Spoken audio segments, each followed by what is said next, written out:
Whoa, whoa, whoa, whoa, whoa.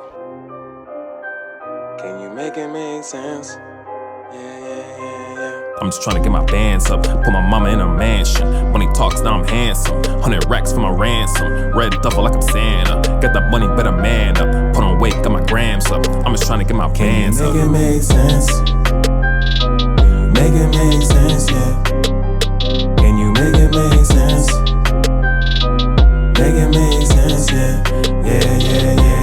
I'm just trying to get my bands up, put my mama in a mansion. When he talks, now I'm handsome. 100 racks for my ransom. Red duffel like I'm Santa. Got that money, better man up. Put on weight, got my grams up. I'm just trying to get my bands up. Bands up, bands up, bands up, bands up, bands up, bands up, bands up, bands up.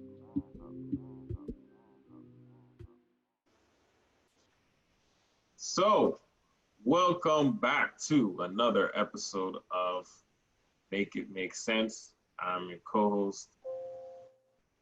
What's my name again, Kush? Man, that is Anthony. Anthony Oktagbe. That's Professor. right. Say his first name correctly, Professor. That's right. And say it that way only for a limited amount of time because eventually it will be Dr. Professor Anthony Oktagbe. Tip of the cap. Boy. And my great partner in crime, in financial crime. No, financial crimes are pretty serious offense. So we'll just say my partner in a lot of cool stuff, Kush Jenkins. Welcome. Thank you. I appreciate it. Yes. How are you today? Oh man, I'm doing great. Had a good weekend. Just looking at the market, thinking about the future. It's been a pretty good week since we last spoke. Not too happy about what happened in Atlanta. Oh, got a lot of insights in the last. Thank you, Mr. Chapelle, for your comedic genius, and we're going to talk about that later. And yeah, it's been a good week. How about yours? Every week seems to sort of blend together for me, but I'm just taking it one day at a time. I think that's really what helps me these days is just kind of focusing on today. Trying to not rush so much, not because it seems like sometimes I'll have anxiety about things not happening as soon as I want them to. And so I'm really focusing and trying hard to just kind of sit back and maybe not be so pressed about, certain things. I understand.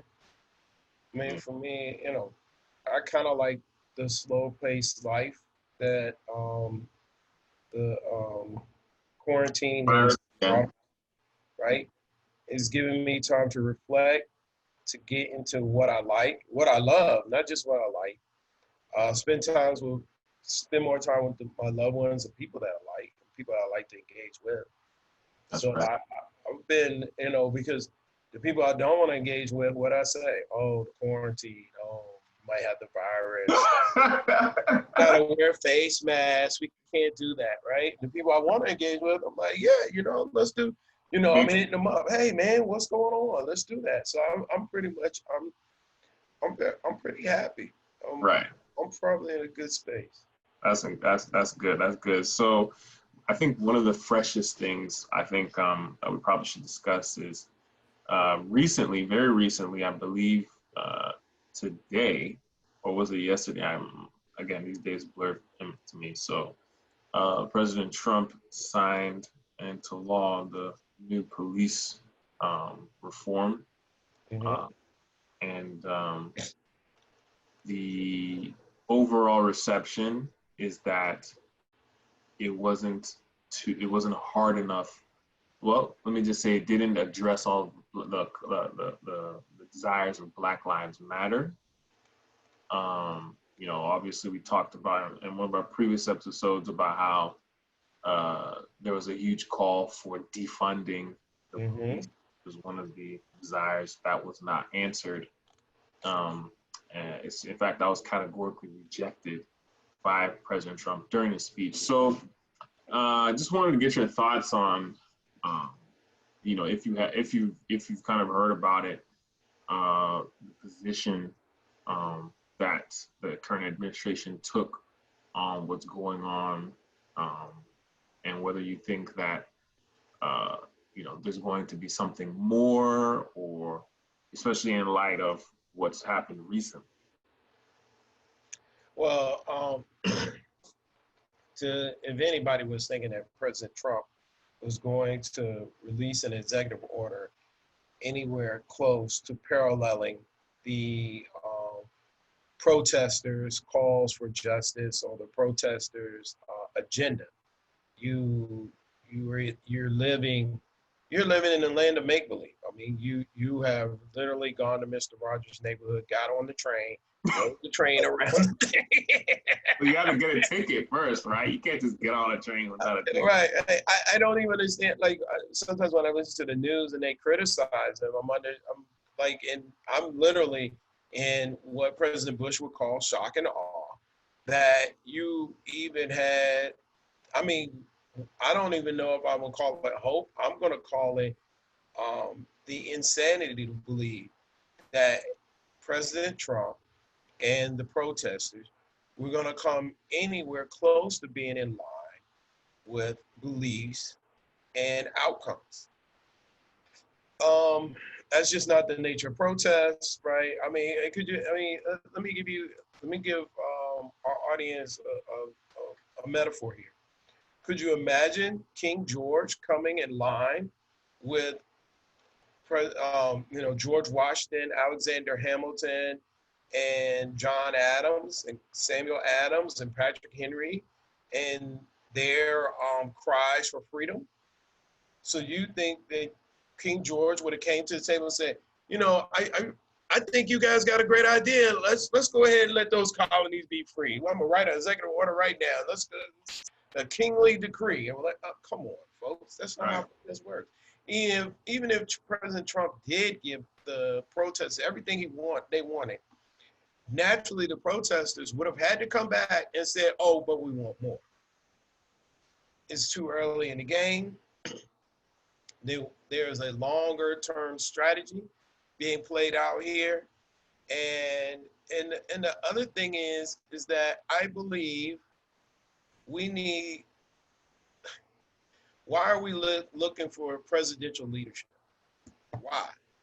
Like I said something in the last podcast about the leadership of the corporate America helping us out of the recession. Well, let me tell you about the leadership. And I've also said that corporate America is helping with Black Lives Matter. I mean, oh my goodness. One of the companies, it wasn't Airbnb, it's one company, their goal, I cannot remember who it was, I saw them on the news today, is to bring HBCUs endowments in line with PWCs, predominantly white colleges and universities. Oh, and this guy is not talking George Mason, Virginia Tech, North Carolina, Cal States of the world. He's talking Harvard, Princeton, and Yales of the world. He just gave, I believe he gave $40 million to Morehouse, $40 million to Spelman, and $40 million, if I'm not mistaken, these numbers could be wrong, to the UNCF. I want to make sure. Oh my goodness, I want to get this guy, and maybe I should look it up. But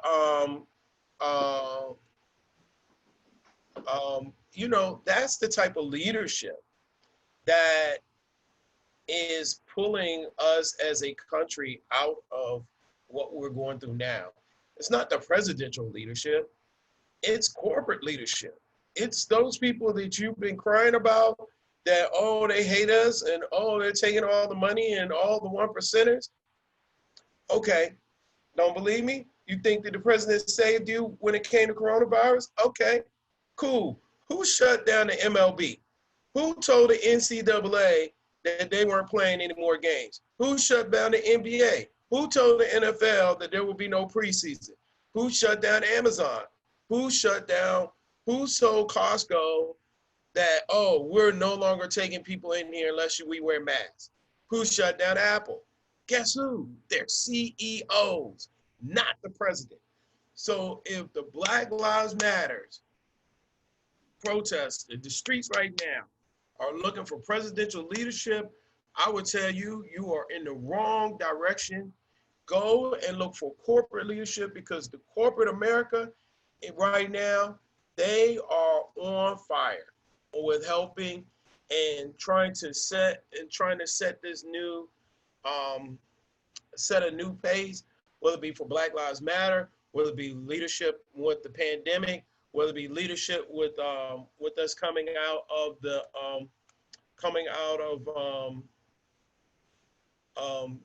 with us. Oh, Netflix. I just pulled it up. Netflix, of all places. Netflix is talking about bringing HBCU endowments to the level of Ivy League PWCs. That is so no, forget, police reform. I appreciate what I appreciate that the president is even trying to serve some lip service. But guess what? I think the greatest news that came to Black America today was that Netflix CEO is making a call to all other CEOs to try to bring HBCU endowments.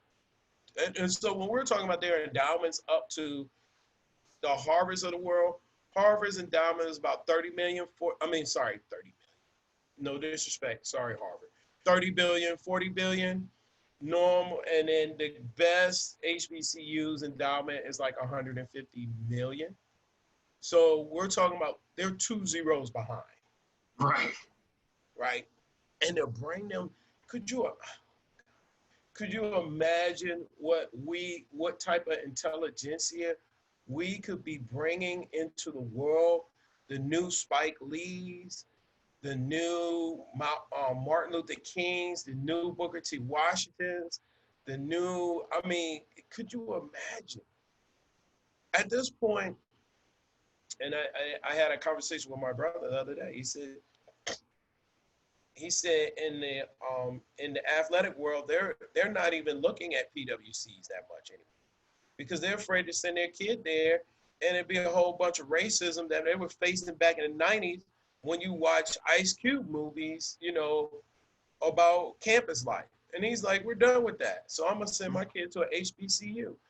Right. Now, when you send it to HBCU, what's been the criticism of the HBCU? Oh, they don't have money. Now when they get up to 30, they don't even got to get to 30 billion. They get to $1 billion in their endowments. Now let's see what African American and the African American populace has to say about HBCU. Right. It's no longer about money. So to get back on to the topic, presidential leadership, I don't know what that is right now. I don't know what that is.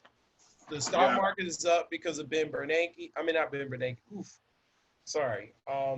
because of Fed Chief Jerome Powell.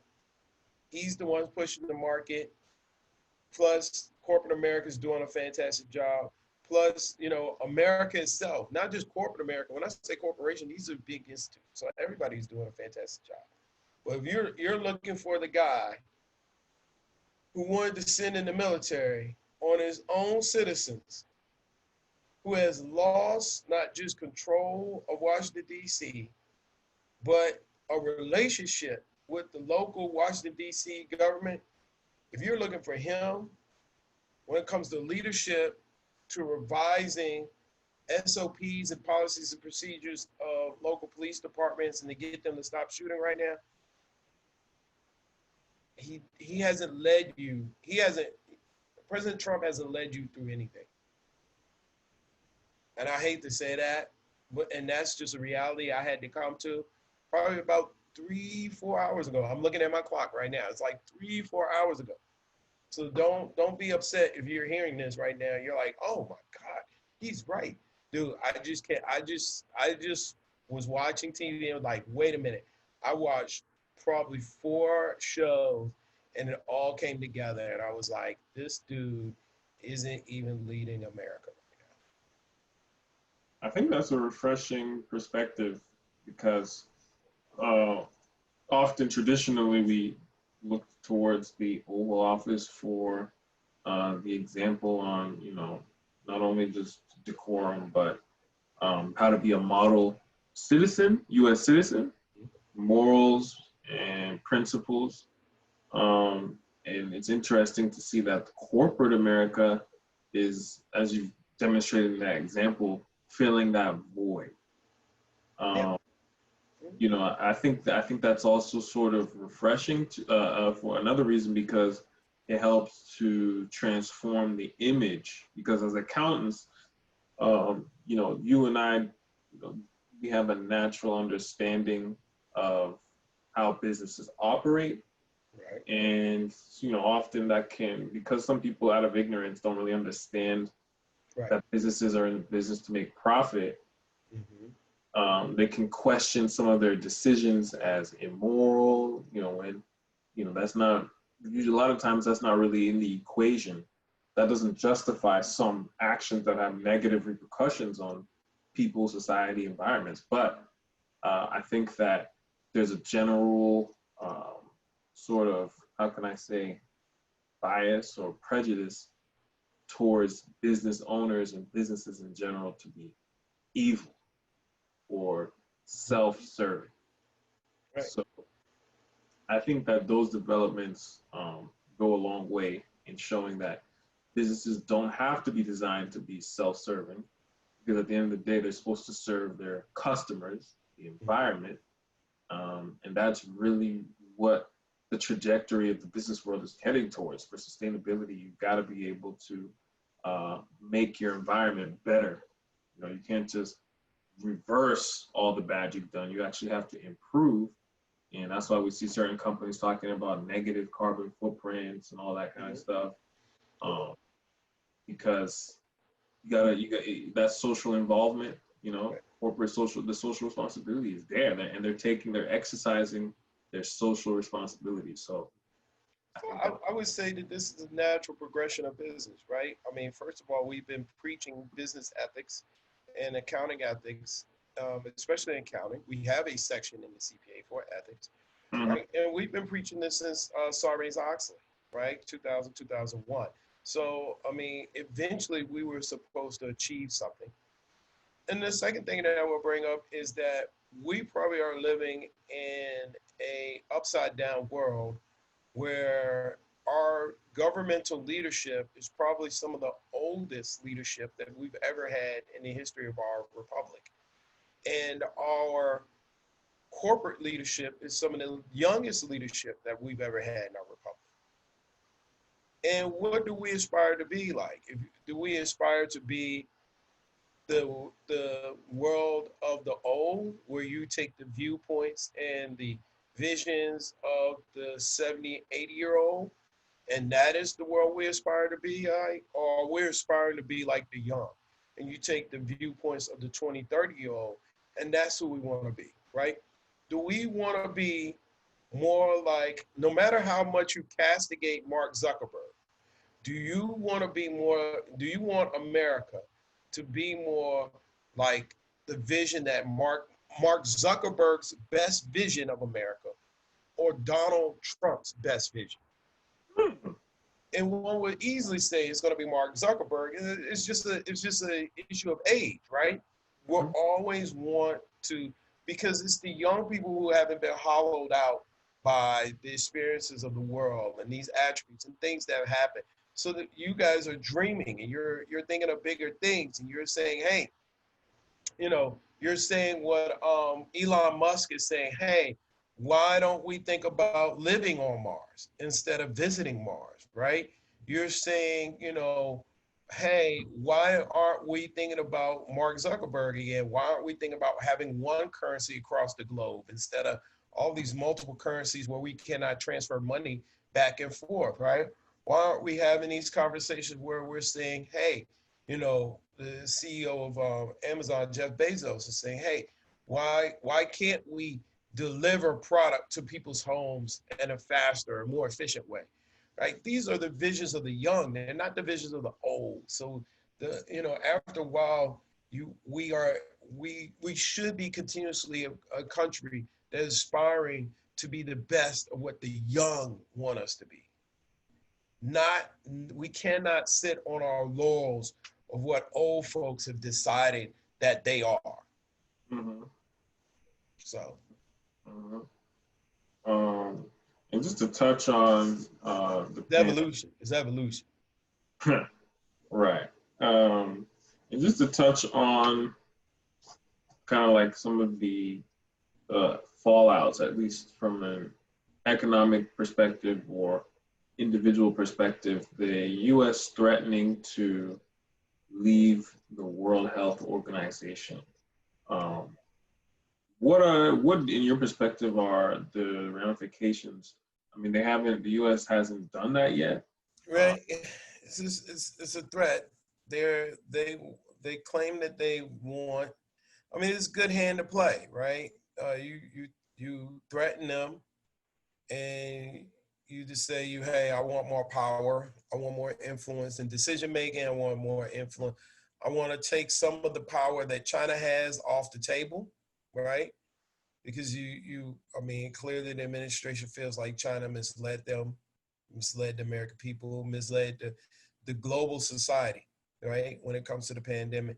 So they want to take some stuff off the table, and some of China's power off the table, and increase their sphere of influence. It's a good hand to play.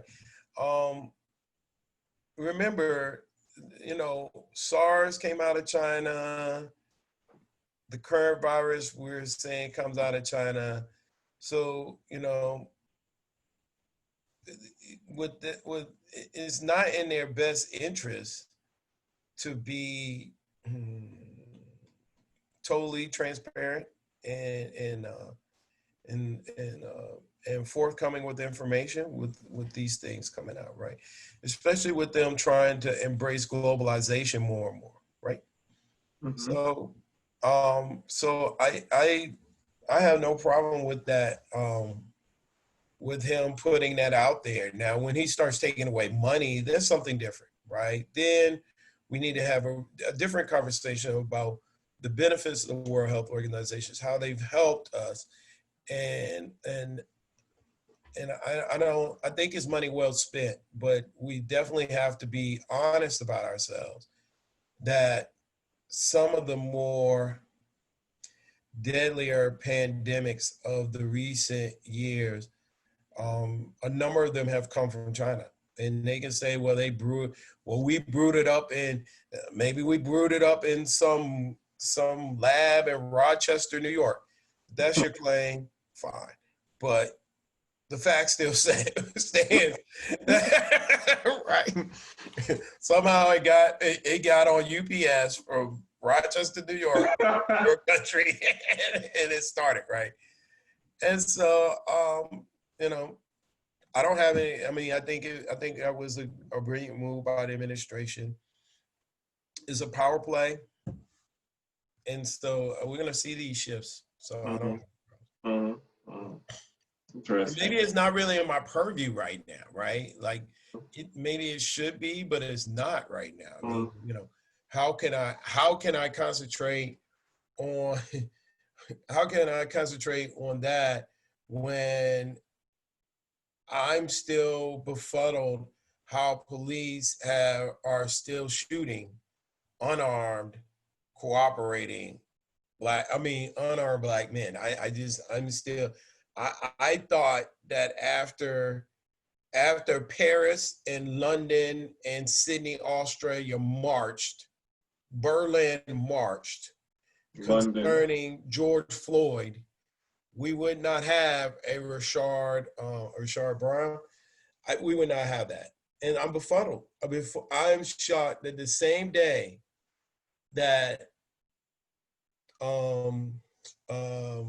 Dave Chapelle warned the police. We're calling it a comedy show, but it really was more like a sit-down conversation where he Yeah. helped you out. And Yeah. he warned you. He said, after this, it's going to be what? Rat-a-tat-tat-tat-tat-tat-tat. What is that? Yeah, what? I was one of those people that was confused. That went over my head. I mean, I think I got one potential meaning from that, but it sounded. To quote God in Genesis, I will no longer kill you with the flood. Next time, it's the fire. He said, God says, it's the fire next time.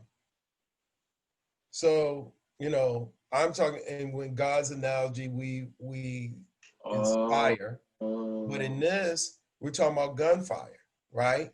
Okay.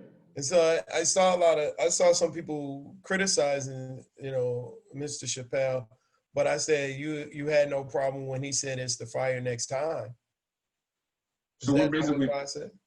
Huh? so basically we're talking about a shift from Martin Luther King to like Malcolm X type of. Great question. No, a great question. Is it a shift from Martin to Malcolm? I come from the position that we've held on to Martin so many years, and we've loved so hard with no respect of it. Not just from, not just from those who oppose the Black community and minority communities, but also from those within, whether it be a Candace Owens and the like, right? No respect for our love, right? And those who've been against us, and those who've watched the fight happen, right? We've loved so hard. You know what? I'm still pissed off at the city of Cleveland. I'm gonna be honest with you. I did not support LeBron James and no championship in Cleveland because I watched that video of Tamir Rice. Is it Tamir Rice? Yes, being killed. Because who got killed in Cleveland was Tamir Rice. It's so many. Let's stop right here. The fact that I'm sitting here trying to, it was this one, wasn't it? It wasn't that guy. Is that guy? That's a problem. Could you imagine white America saying, hey, was it Bob Wilson or was it John Shawn that got killed in Cleveland?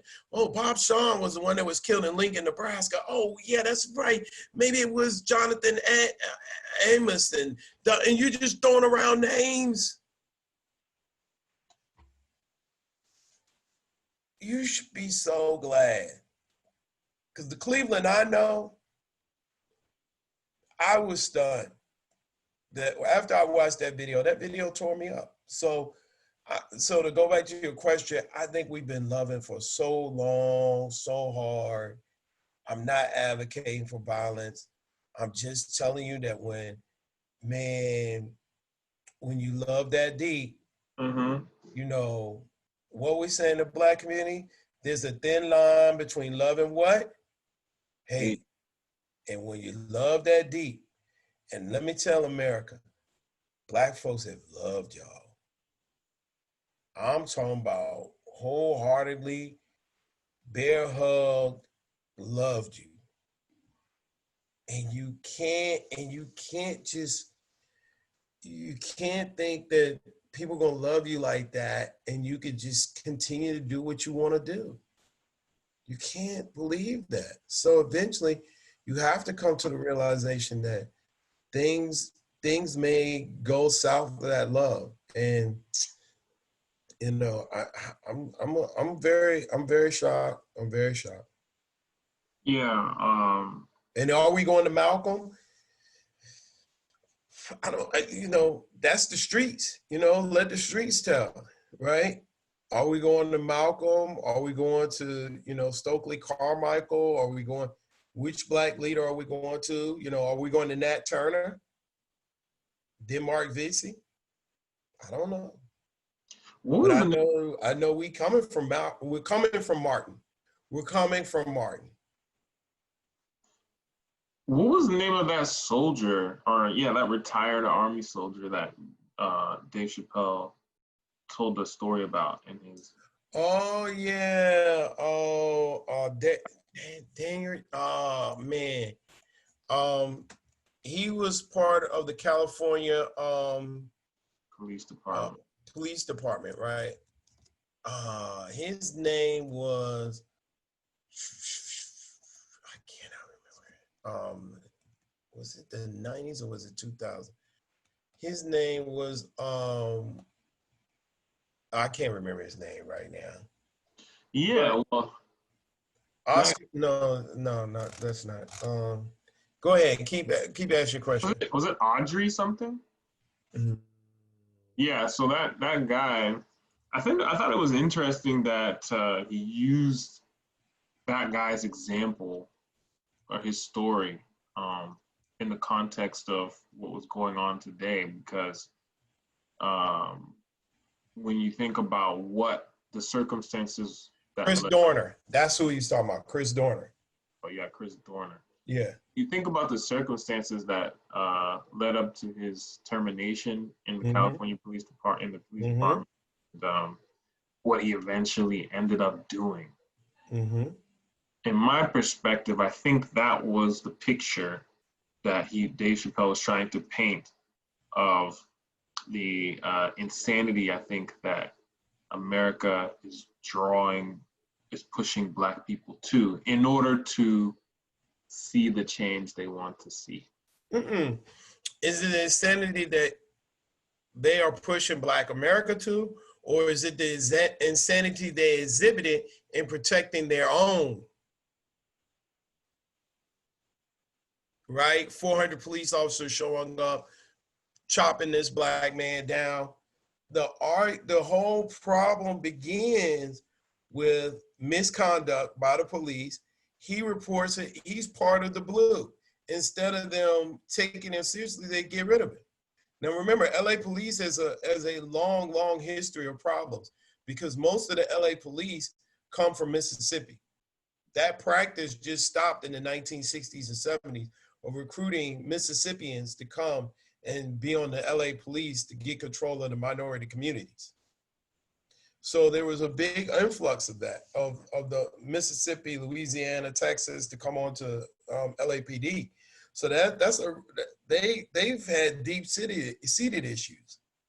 But you know, the idea is that hey, you have one officer reporting another, saying, hey, this went wrong, and you fire the officer that reported it, and then no retribution. Could you imagine that in today's society? No one supports this officer claim, right? And then he has no job, he's out, he has no income, no way of supporting his family, nothing. And he gets fed up. He says, guess what? I'm just gonna, you know, I'm gonna put it on to y'all. And he did. He went after them and their families. But hold on for a second. Haven't police gone after families? Police need to, I love, you know, because I used to be a part, but I've got to be honest about the fraternity. We've not only had bad apples, we've had some bad apples that need some reckoning. The reason we have so much documentation on Dr. King was because they were surveillancing his father first. And then they began to surveillance the son, which trickled over to how much information they had on King. We know that now. That's a fact. That's not in dispute, right? They surveillance King's kids too. So the idea that law enforcement hasn't gone awry, they surveillance Betty Shabazz, Sister Shabazz, and Malcolm X's family. They surveillance so many families. So this idea, when it's so crazy when I see officers say, well, but that's not the family. No, you've done that too. So the Christopher Dorner story is tragic, but it also, I mean, it's a show that, hey, it's all good until it happens to you. And then when it happens to you, you want to do what right now you're decrying. Oh, no violence, no this, no that. You want to do it. But then you want the populace who pays your paycheck, who endows you with the rights. Because in our American society, the government doesn't have the rights and they give it to the people. The people have given the rights to the government. So we've endowed the police with these rights. We've given them their paychecks and a means in which to raise their family, have a middle class life in exchange for their services for protection, to protect and serve. And yet, for some reason, the relationship in some precincts, in some districts, the relationship is just gone awry. And maybe it's not precincts and districts. Maybe it's just some individuals on the force. It's just gone awry. Right? Mm-hmm. So yeah, that's how I saw it. I didn't see it that the way you're saying. I didn't see it that way. Mm-hmm. I saw it the other way around. I saw it as, okay, well, look at your response. And now someone responds in the same way, in a similar fashion that you would respond, and there's a problem. Are you not the role model? Someone killed your own, so you came down with force. Someone killed our own, now we're down with force. Wow. Yeah. It was also interesting when Dave Chappelle took a shot at Malcolm Lemon's. That's his name, right? I got that. Oh yeah, Don Lemon. Don Lemon. I said Malcolm Lemon. Yeah. Don Lemon.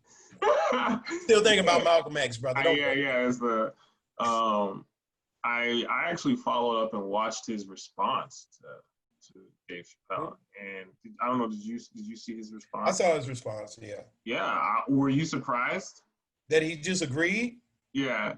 I wasn't surprised. I mean, I think he was just talking at that time. I think he was just talking. I saw it live, so I saw him say it live, just like Dave Chappelle did. And I might start calling Dave Chappelle Dave the Great. But right, like I saw it real time, and I thought, okay, like I was a little confused. What you want Jay-Z to come out here and say what?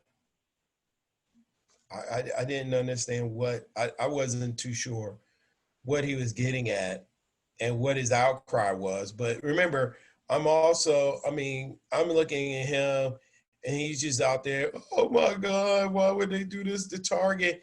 And he's decrying Target, and Target CEO isn't even decrying the protesters as much as he is. So I'm not understanding. I don't understand. I don't understand.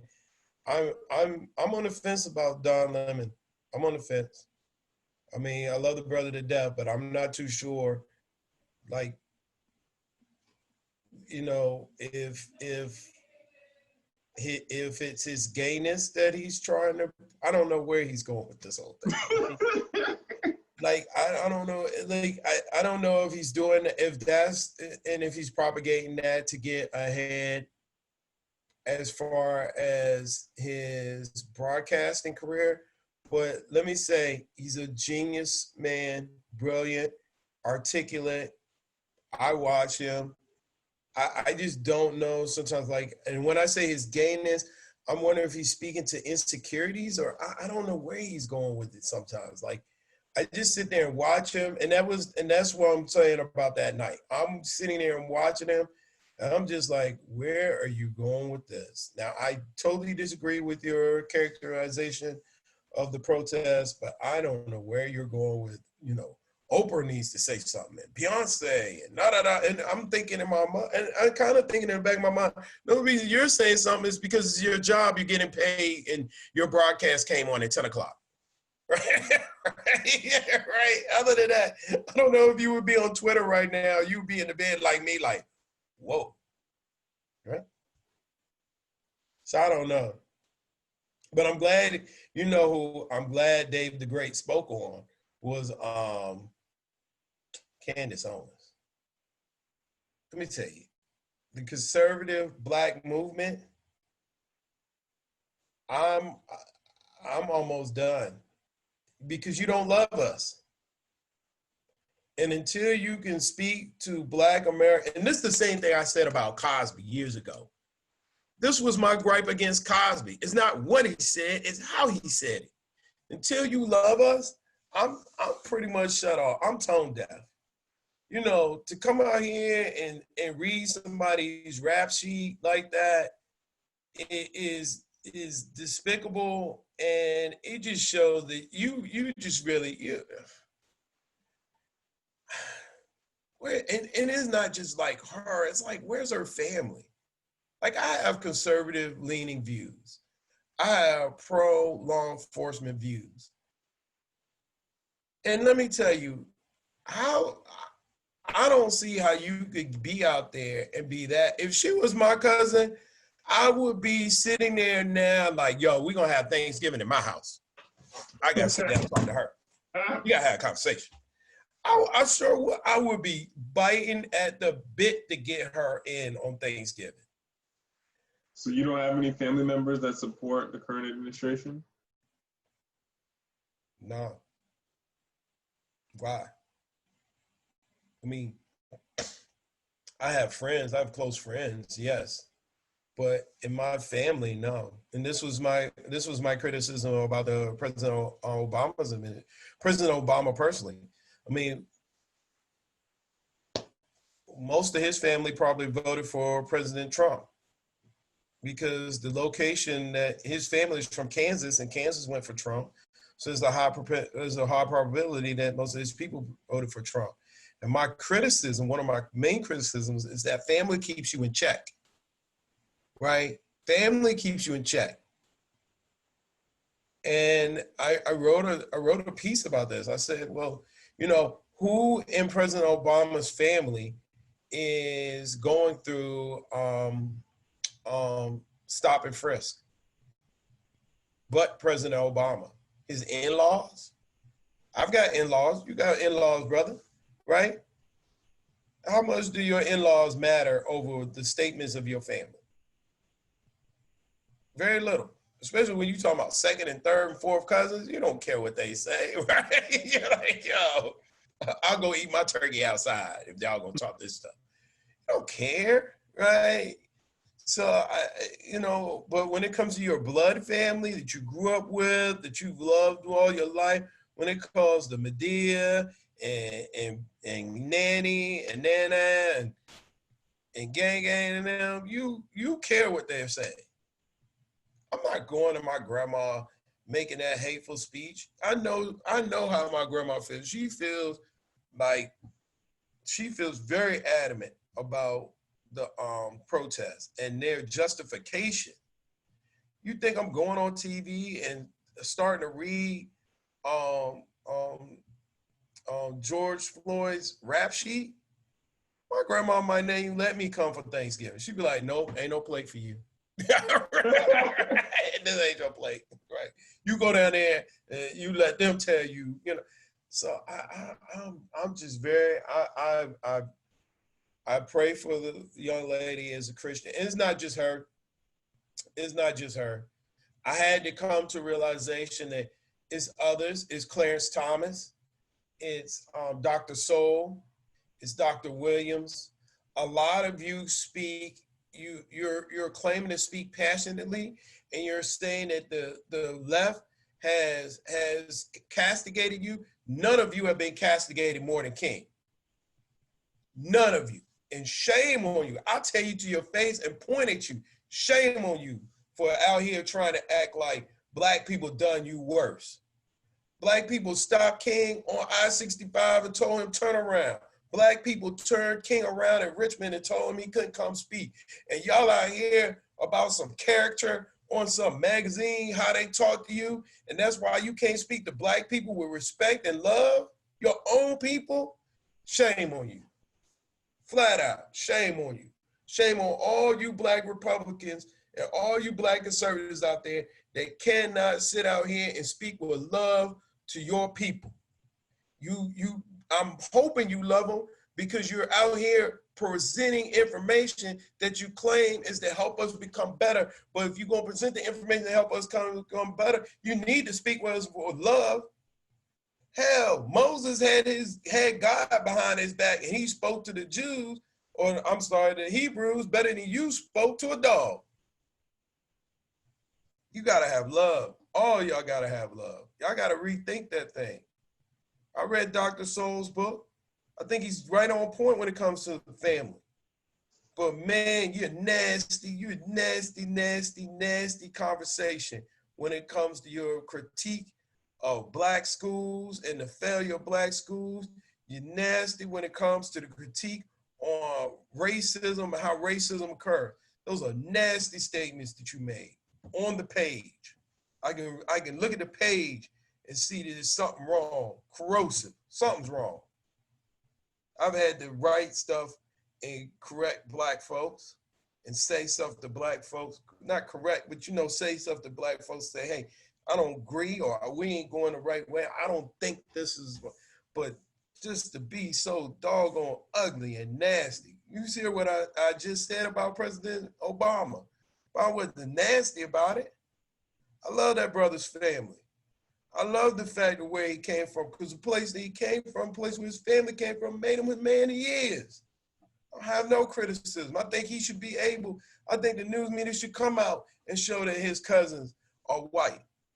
I don't have no problem with that. I don't have no problem with his voting record. I don't have no problem with his family's voting record.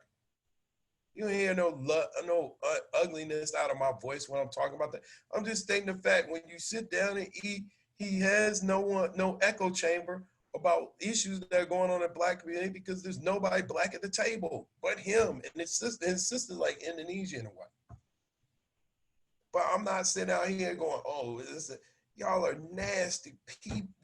The stuff you said about your people, you've got to come to terms with that. And I don't care what anybody said to you. I've had people say crazy stuff to me too. And guess what? I still love them. I still treat them like a human. Dr. Williams, what's the sister? The sister that I started talking about, Candace Owens, a human. I talk to you can get emboldened and enraged and passionate about our people all you want, but you gotta love them. If you want us to come on, they want us to come on their boat, and they want to talk a dog about us on the way in the boat. Oh, this is what, did you hear what she said? Oh, this is where our people go wrong. And let me say another thing, Black folk. Let me hit you with some history. This is where you went wrong. Our people always glorifying criminals. We sure are, Candace Owens. Harriet Tubman was kicked out of America. She was a criminal, a wanted criminal, majority of her life. And she is my hero. Jack Johnson was wanted criminal. Angela Davis. Ida B. Wells. Girl, you need to go talk to somebody else. And even when you talking about Americans, she had the nerve to open her mouth. Let me tell you some wanted criminals in American history. George Washington was wanted by the Crown. Thomas Jefferson was wanted by the Crown. John Adams wanted by the Crown. You lack your history. You lack your history, sister. You better get in touch with yourself and your history. These people were wanted by the Crown. They were criminals on the run. You got the nerve to say that type of stuff? Talk about criminals? Oh, how dare you look up? See, that's the problem with our people. We look up the criminals. Criminals like who? Like who? Guess what? Nelson Mandela, a criminal. Yes, we look up to him. Moses in the Bible, a criminal. Jesus Christ was a criminal. Girl, you need to check yourself on your history. Maybe you jumped in the wrong pen, play pen with the wrong wolf. because this wolf right here know his history. And how dare you even say anything, not just to black people, not just Americans, but to the global society as a whole about the criminalization of the people, because it's the state, as my mentor Dick Gregory said, it's the state that killed Jesus. That was an execution. And you got the nerve to sit out here and talk, man, my church should come and just bust your door down. How dare y'all glorify a criminal? I glorify a criminal every day when I walk in Jesus' name. That was a criminal of the state. What you think he died? You think what? That was a nice day? Oh, it was a nice day in Jerusalem. They just, Rome just, had a little disagreement. Things happen. Man, come on. You got some nerve to sit out here and talk about the martyrdom of criminals? Criminals? Martin went to jail. Martin went to jail. My mentor went to jail, Dick Gregory. My mentor, Hosea Williams, went to jail. Congressman Lewis went to jail for your rights, for your mama's rights, for your daddy's right. And you out here talking about criminals, so we all supposed to do what the state that says do? If that's what your belief is, then you want to ride with President Obama. You want to ride. Since we supposed to do what the state does, and God forbid we glorify criminals, President Obama should be your number one man. Wow. Come on, get me. Because I just don't, you out here criminals? Ooh, we martyred on criminals. So black people are just stupid because we lift up criminals. So are Christians. So are Jews. Oh, I said Jews? Yeah. Guess what David was when he was running against Absalom, because Absalom had the crown. See, you don't want to jump onto the history bandwagon with me. You ain't here with a true killer. Absalom had the crown. So David is what? On the run from the state. So that makes David a what? Criminal. In exile. Running. When Moses was running, he committed a crime against the what? State, when he killed the Egyptian. Your hierarchy in the pantheon of Jewish faith and the Christian faith is full of what you would call criminals. So you, back in the day, will be sitting around writing on your tablet, yeah, these criminals, I can't even believe you want to follow these people. Girl, you need some help. You need some true help. Yep, I mean, I think that's the textbook definition of tone deaf. That's the textbook definition of tone deaf. I don't know, tone deaf, insanity, something. But you gotta love, y'all gotta start loving. Right. You can, I think one of the lessons here is that, there's nothing wrong with disagreeing one another, especially us, since we're in academia. We understand that disagreement is not a sign of, betrayal or personal attack. It's not, it's just part of being an independent thinking being. But at the same time, there is a morality that people need to be able to sense.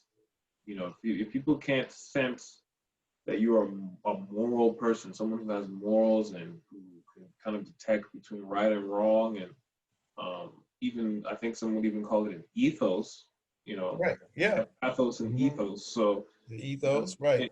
Exercise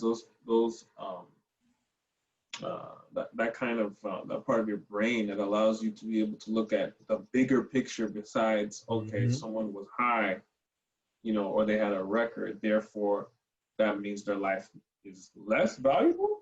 Is that what you're insinuating? Or that's I think that's where the problem is. And so whenever I think this is a lesson that whenever there's disagreements, we should always remember that you need to always be moral, think from the side of love, like you said. I think this was one of the biggest Right. that you always need to start from a point of love. And then if people can sense that, then you're able to speak honestly, you know, because I'm sure that, you know, I personally, I mean, I don't know Candace Owens.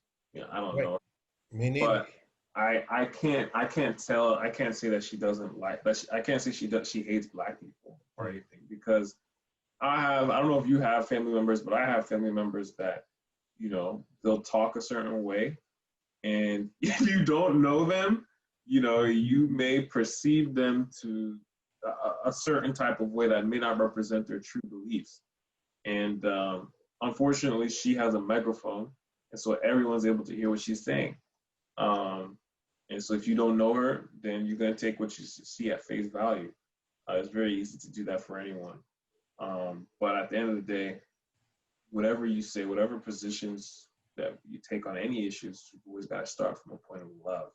You know, that if you can do that, then people are more likely to listen to you, and it helps, and it informs your opinion better.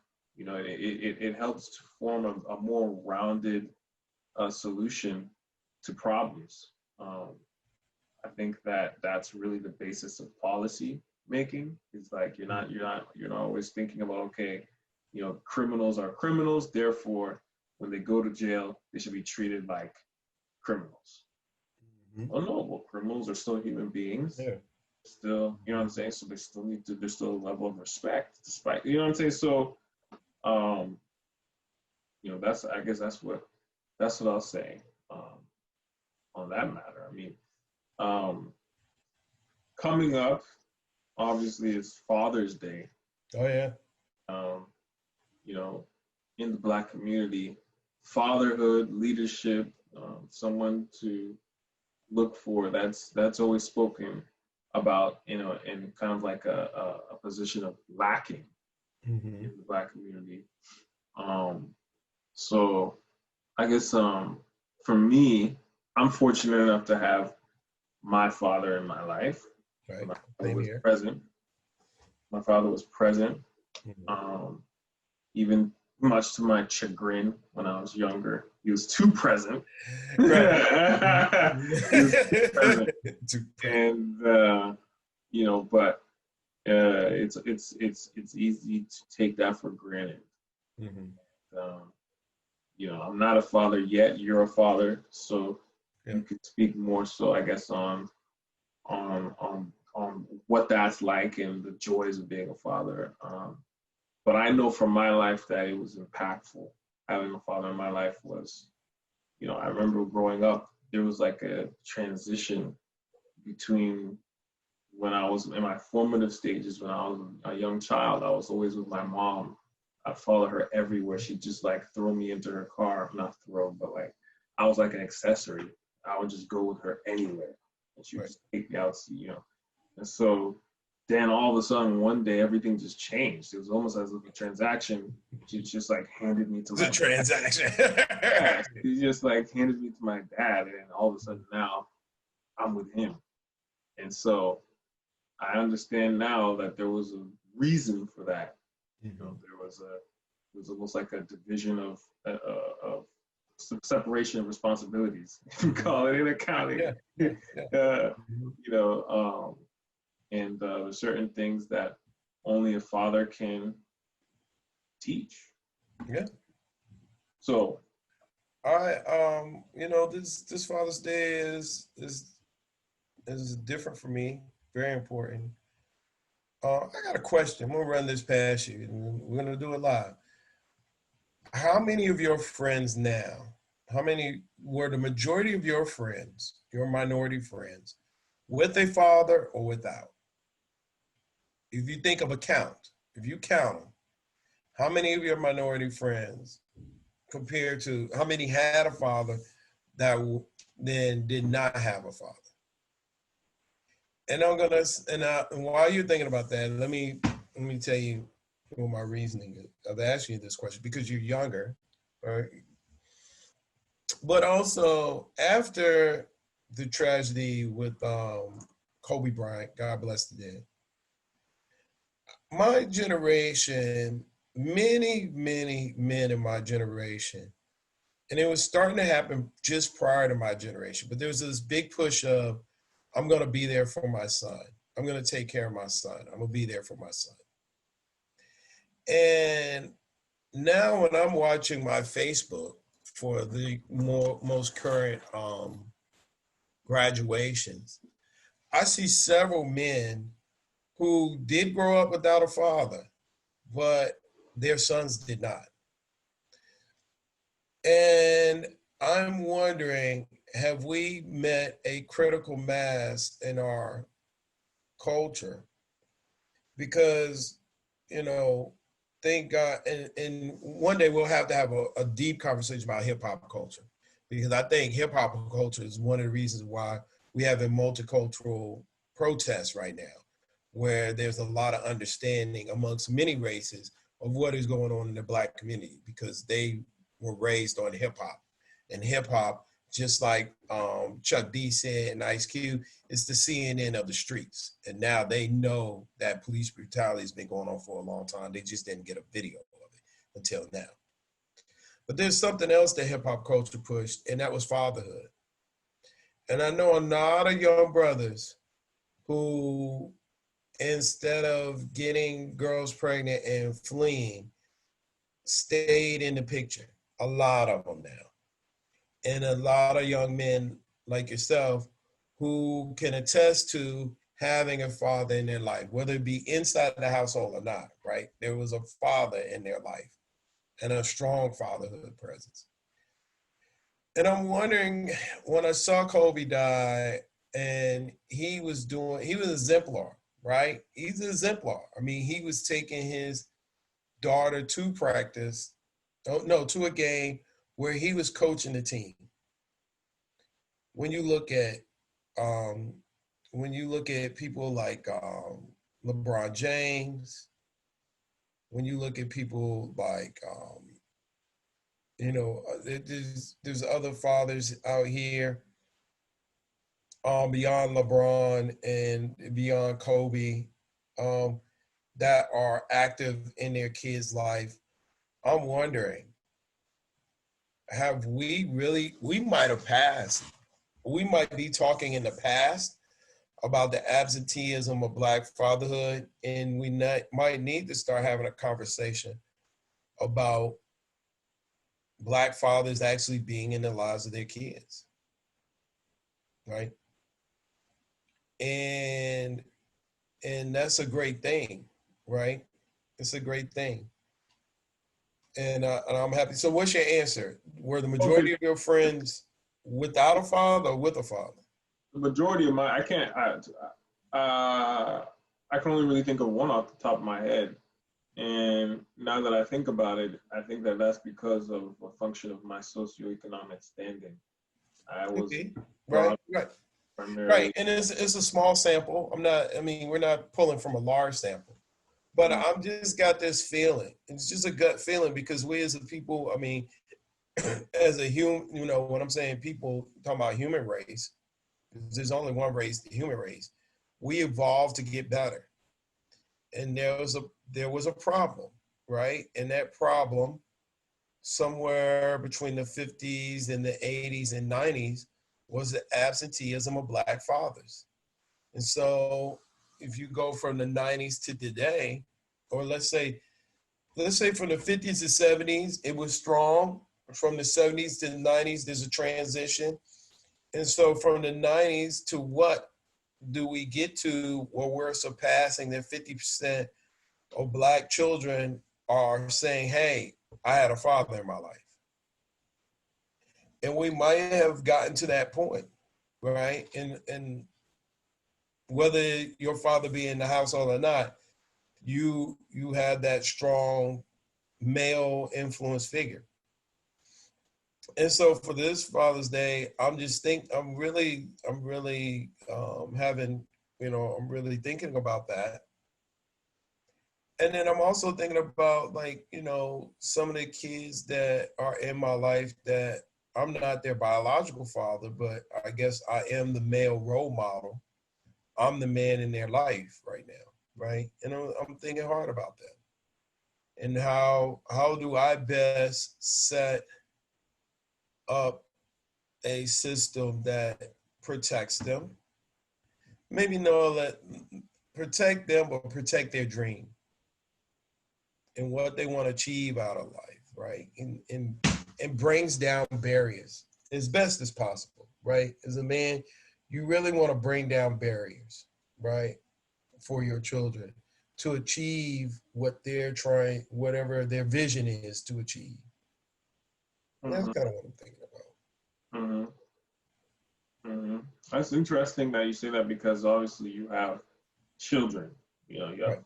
quite a few children. Right, right. My children, my kids have a spread. I mean, it's from 25 to 12. Mm-hmm. So, right, you know, but you know, those are, and then, you know, I'm also thinking about what's going on in the world today, right? And am I doing, I'm self-reflective. Am I doing the right thing, right? To, uh, to advance my family, to advance, you know, my inner family, that medium ring, and then the outer ring, and then the next ring out, right?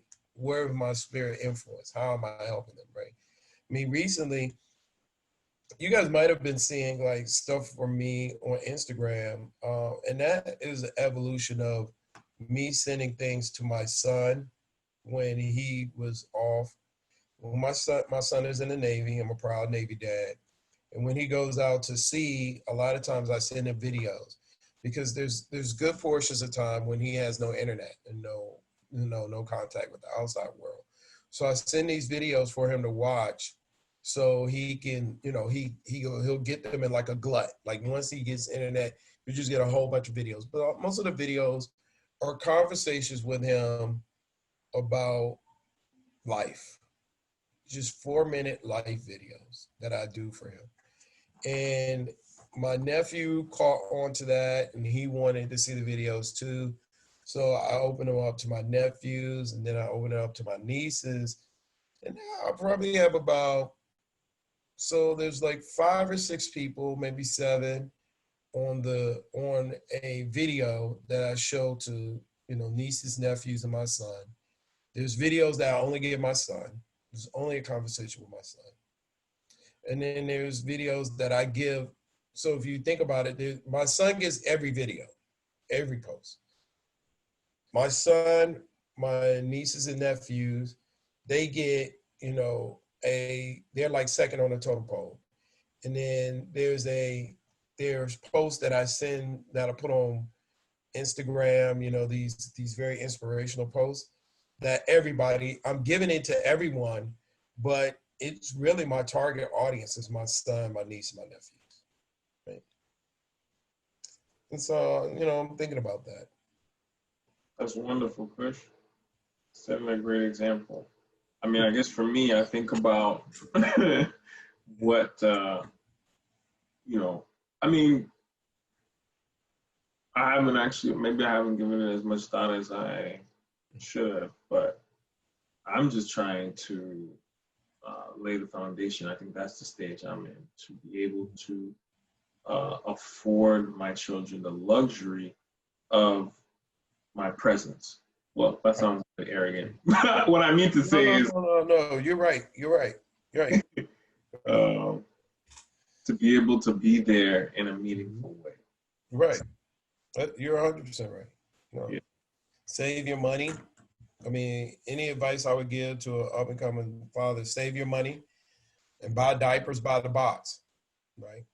Don't buy them by the package. Just buy them. Go to Costco, get the 100 and some box. Right. Always buy diapers by the box. Right. But, well, they say that, within 18 months, you know, there should be some type of vaccine or cure from 12 to 18 months. that's the range of time to where they'll find a cure for the a vaccine for coronavirus. So looks like this overall might just be a blip in a very for this decade at least. I think this might be maybe a year or two from now. I think things will actually go back. Well, I can understand why some people will say normal. We won't really go back to normal because of the fallout Right. of because when you think about, like, for example, in DC, Washington DC, all of the clubs that are like begging for rent relief Mm-hmm. there, like similar to New York. If they don't get that relief, what's going to happen to a lot of these businesses that are not able to survive? Is that what's going to happen to the music industry to a year or two from now, where you can't, most of their money was being made from, at least artists. Yeah. Most of their money was being made from concerts. So how are they going to pivot into this new world, of this digital world? So I don't have I think that the top acts, the Run the Jewels, who made a fantastic album, salute to y'all. Been banging that one recently. The Jay-Z's, the Beyoncé's of the world. I believe there's a rock group, I can't remember their names right now, but they're coming out with a new album, or they're coming out with their last album. But I mean, the Coachellas of the world. I don't know how you guys might have a second. I mean, and I'm speaking as a football fan. I mean, I've already put down my down payment on a trailer, on an RV to do down tailgates, and it's just sitting there right now because I informed them, hey, I'm not gonna have the RV completed until I know there's gonna be football games and tailgating. And I don't know if that's going to happen in any meaningful way. I would love to say that we're going back to normal, but I have serious doubts. If you're a musician right now, God bless you. And God bless everything that you're doing. It's not just musician. If you're an actor right now, how are you making money? Right? How are you doing acting gigs? How comedians, I guess Dave the Great just showed you the way, right? You're in amphitheaters and you have, you space seating. Maybe if you're an actor, you go back to Broadway and do space seating, right? If you are a cruise line, I don't know what you do, right? If you are a restaurant and you need capacity to put your business in the black, I don't know what you do, especially if you created a separate, if you created a standalone building, like an Outback and stuff, where you have a standalone building for your restaurant. And especially if you're in a hard hit community, which these communities, we're going to start learning here soon, folks, about the bifurcation of America. When I say the bifurcation of America, that, we're hovering at what, 13, 14% unemployment. But you're going to find out that, there's going to be like 40% unemployment in the Topeka, Kansas, and where there's 8% unemployment in Washington, D.C. You're going to start learning that. And in these numbers, some of these numbers that are going to come out for some of these localities are going to be ugly when we start talking about the hurt that they're going through. And right now, they've got help, through the CARES Act.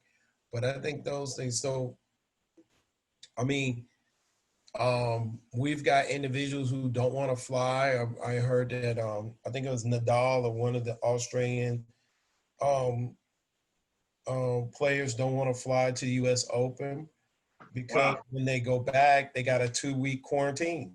That's right. Right. I mean, who want to be honest, Americans aren't paying too strong attention to this, but we might not even be able to go to other countries.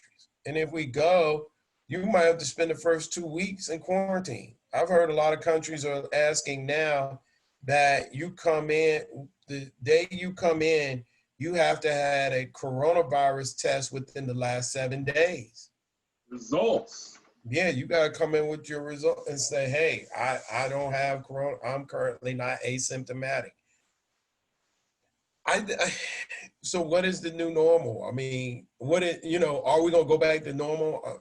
I don't think so. Well, they said, I mean, apparently likened what's going on to the Spanish flu You're right. in 18. So, That's a great, and I was just thinking about that. Okay, so you feel like you live in the new norm. You feel like you live in something, the same America that they did before the Spanish flu? No, you don't. Disinfectants. Guess where that drive came from after the Spanish flu? Cleaning up, like seriously cleaning. Where'd that drive come from after the Spanish flu? Right. This constant looking at flus every flu season. Where'd that come from? Spanish flu. So it just got normalized.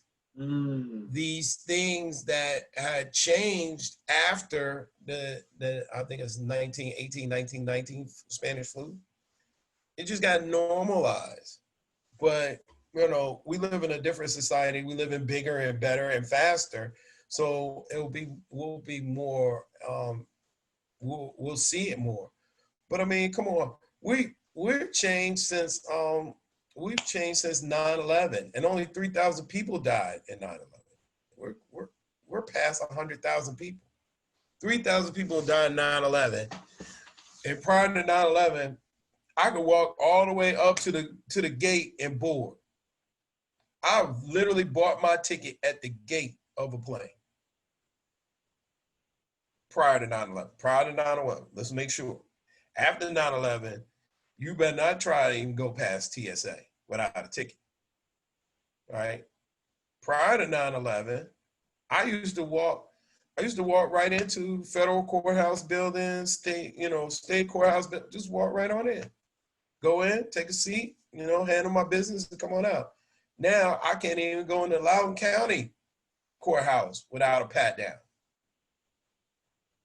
Prior to 9/11, I never even thought about people like, Osama bin Laden and, Islamophobia, Islam, or whatever these things now it's on the list. It's on the terror watch list. ISIS and all this type of stuff. So you have changed. Things have evolved. You changed. I mean, there's so many things that have changed since 9/11. It's ridiculous. And I think that's the same thing we're going to see here. I mean, things have changed since what they call the Great Recession, which I wish they would go ahead and call depression. I mean, things have changed since then, right? I mean, where's MySpace? Going back to 9/11, where's 75-cent gas? Where's $100, $200 gold rope chains? Commodity prices shot out the roof since 9/11. Since a banking crisis, right? I mean, there's so many things that have changed in banking and how they conduct themselves now, right? There's so many things that have changed in your life. These things, I mean, so no, I think we're gonna see a normalization of something. And now that, some of these places who swore out that, they was over the coronavirus, now they having a second wave. I saw this, poor doctor from from Valdosta. Do you know right now Valdosta has as many coronavirus cases in their hospital as Johns Hopkins? Valdosta, Georgia, has just as many coronavirus patients in their hospital as the Johns Hopkins. Just let that sit in for a second, folks. So if this thing is not over, I applaud people who tried to get out there early. I was rooting for you. I swear I was. So I was hoping Georgia would win. I'm telling you, I was hoping Georgia would win. I watched those videos of Lake Lanier, and I was hoping y'all was gonna get out there on y'all boats. I saw them videos from Missouri and all y'all in that pool. And I was hoping y'all was just gonna get out and dry yourselves off and it be popping next week. Man, I don't wanna be this person. I'm hoping and praying for y'all to get it popping, to fill up airplanes. My community is based on the Dulles Airport. I want airplanes full. I don't want them half full. And I want them full. I want them flying double flights. I want Delta and United to make it. I want y'all to fly these international flights and these flights, and I want y'all to get it popping. So much that I want y'all to get it popping. But do you see my face right now? Man, I think you're getting served to the Kraken. I think it. I look at those, huh? I mean, guys, think about it. Southern Virginia opened before Northern Virginia. Right. No. I'm just gonna leave it at that. Yeah. I'm gonna leave it at that. I'm hoping y'all make it, man. I hope I can get down there. Man, you don't know how much I want to go down there and get some barbecue from King's down in Petersburg. You don't know how much I want to go catch a game, how I want to go to Tech, how I want to go to University of South Carolina. I want to, but man, I think in the end, y'all gonna realize what you're gonna realize. We don't have a vaccine and we don't have a cure right now. And we don't have a vaccine. We don't have a cure. You might want to take this thing a little bit more seriously than you thought, because folks. So you're not gonna raise your hand for the hybrid in-class instruction at Nova that they're trying to. You know, that's crazy. It's crazy you brought it up, because I told them. I honestly just said, hey, I want to do what's best for the school. So, I've reconstructed my course for the entirety of the rest of my teaching career with the idea that, hey, we'll be in the classroom, but if something happens, and it doesn't have to be coronavirus, it could be, blizzard. We had a blizzard a couple of years ago, hurricane, anything that happens where we gotta go back to go back home. I'm just gonna start this thing on Zoom, and we're gonna keep it rolling. We're gonna keep going. There's, as long as God bless that we have internet, but there's nothing that's gonna stop the instruction.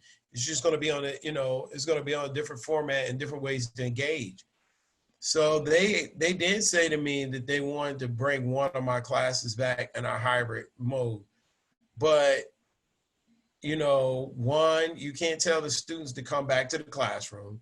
And two, you can only have like 10 students in the classroom. And I have a student, my classroom probably could fit 40 to 50 students, but it's got like 35 seats, right? So 10 seats, I'm figuring these kids are going to be they're going to be so far. You're talking about 6 feet away. They're going to be like 10 to 12 feet away from each other, right? In a 30-person classroom. So it's going to be different. And that's kind of the new norm that I see, right? Like that's going to be interesting though, because if you have that kind of reduced enrollment, how does that translate? No. They're going to put 35 kids in there in the class, right? Mm-hmm. But only 10 can show on a class day. So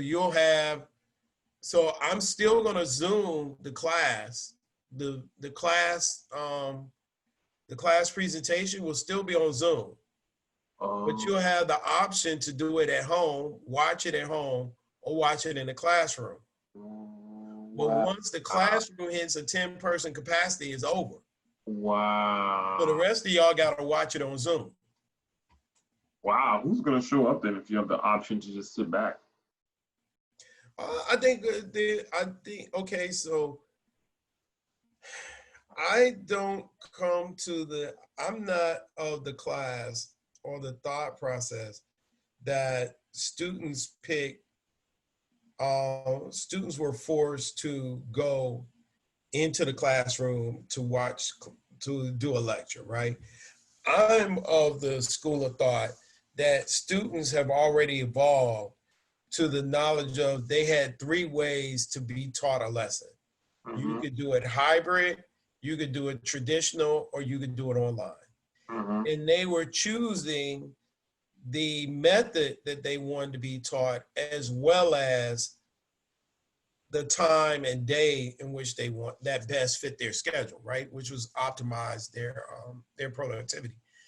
So my thought process is that we have passed in higher education, we had passed the critical mass or a critical state where students weren't thinking,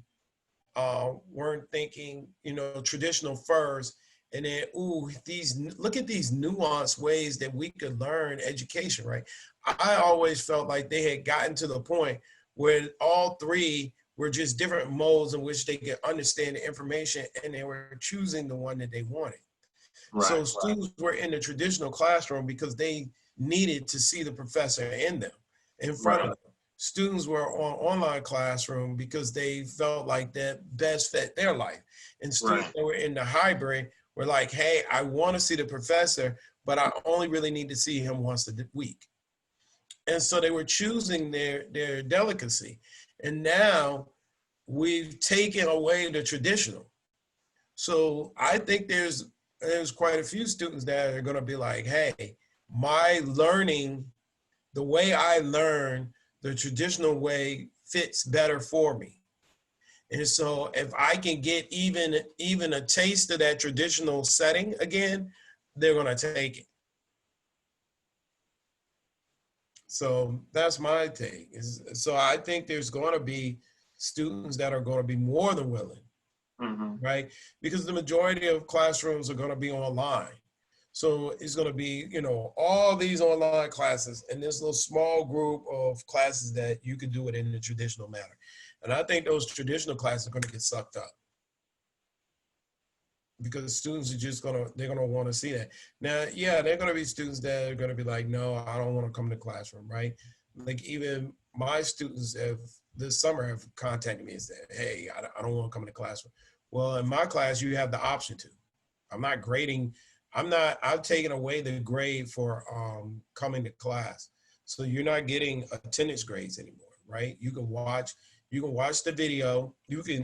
I'm giving students 3 methods to do the lecture. You can watch the lecture online, real time. You can watch the lecture later or whatever date you want to, right? Or you can come into class and watch the lecture. Your choice. So if you wake up one day and it's raining or you're running late, you can stay home and watch the lecture. Or if something, God forbid, if life happens and you can't really do it in an asynchronous way, you can say, well, okay, well, I'll watch it in another time. So I'm trying to make sure that those options are available, and hopefully, others are. But I'm trying to make sure those options are available to students because this is the normal. So, these things aren't going to slow us down. So I have to make sure that I keep pace for my students, that they're getting, because these are going to be the people that are going to lead our next set of corporations and be the next set of leaders. So I got to make sure that they understand, what's an income statement. I think that's a great way to sign off on this. All right. The way you're adapting how you've changed your whole entire style to accommodate your students. You're not using coronavirus as an excuse. I think that's a great way, a great attitude to approach change, in any environment. Mm-hmm. So, 100%. anyway, I hope. Let's stop saying change. It's evolution. You're evolving. You're becoming better. Right. I wish I had done this before. I wish I had evolved to this point before. My students, I had students, they were killing themselves trying to get to class on time. I should have been there. Oh, you don't have to do that. You stay home, right? So it's evolution. That's great. Well, hope that you guys enjoyed this episode. Make it make sense. I'm your co-host Anthony Otagbe. Yep, it was Chris Jenkins signing off. We are out. Peace.